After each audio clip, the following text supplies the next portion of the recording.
Today I'm having a little discussion about a legal issue which has been testing people's minds in the press, the media, the tabloids. It is the ongoing case that has been in Treggold Magistrates Court, where I've been accused of malicious damage to property. I'm accused with 23 other of my subjects from Ndabuzinduna. This has been going on for nearly 2 years now, and we've been going there on a monthly basis. The case itself does not exist. It's been a fabrication. It's been a political fabrication. The background to it is that a local tribesperson by the name of Mbeli found his wife having intercourse with a neighbor. He then approached the traditional leaders to say, can you help and can you sort this out? The traditional leaders met in Ndabuzinduna and decided to say maybe she should go back to her people for a short period of counseling and a short period of reflection upon their marriage. And same with Mbeli, to reflect upon his marriage as well. The only problem with that was that the lady in question was a member of the local political party in Ndabuzinduna, the ruling party. It is at that juncture that the ruling party stepped into a wholly traditional matter that is full of customs, traditions and practice. Because when you talk about a marriage, that is where everyone likes to relish their customs and traditions and practices. That is why when you go to a marriage in India, in South Africa, wherever you go in the world, it will be different because of the traditions, practices and norms those people live under.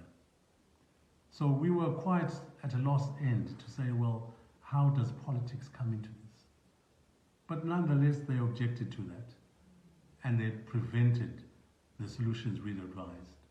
And so as the traditional leaders in Ndabuzinduna, we said we need to, as in any court, if you are under contempt of court, there are penalties to pay.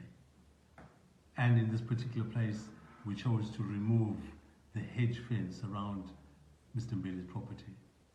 It is a hedge fence which is made up of indigenous shrubs and bushes in Ndabuzinduna. So there was no expenditure brought in by the Mbelis to have that fence. It is common property because we live in communal lands.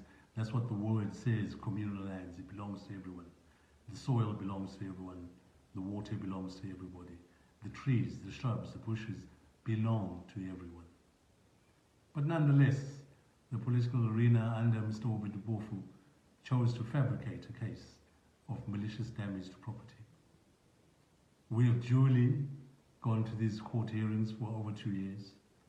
We're hoping that maybe in a day or probably tomorrow we may have a judgment. But we are very steadfast. What this case has done, it has brought the community closer. We are now very resolute to say we want to see the end of this matter. If the magistrate in question chooses to find us guilty, we will appeal straight away to our higher court and a higher court above that as well. Because we are defending our customs, traditions and practices. This matter should never have been dragged in to a magistrate's court. The magistrate has got no remit whatsoever in this matter. It is in the hands of a traditional leader and the people that live there. And for the Mbelis who chose to live in a traditional area, they should have abided by that. And they should have abided by the customs and norms of those people. Just like people will be living a different lifestyle in Plumtree, a different lifestyle in Kadoma, a different lifestyle in Zishabane, a different lifestyle all over Zimbabwe, because this country of ours is a nation of nations. We have different languages, different customs, different traditions, different practices. That is why the governments in the past and even today fully recognize that there are some things that should be left to traditional leaders. This particular matter should have been left to traditional leaders. We are talking about a husband and a wife who have fallen out.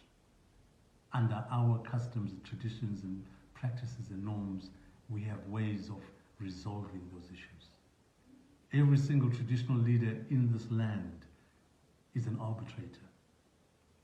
If you open the act, we're called justices of the peace.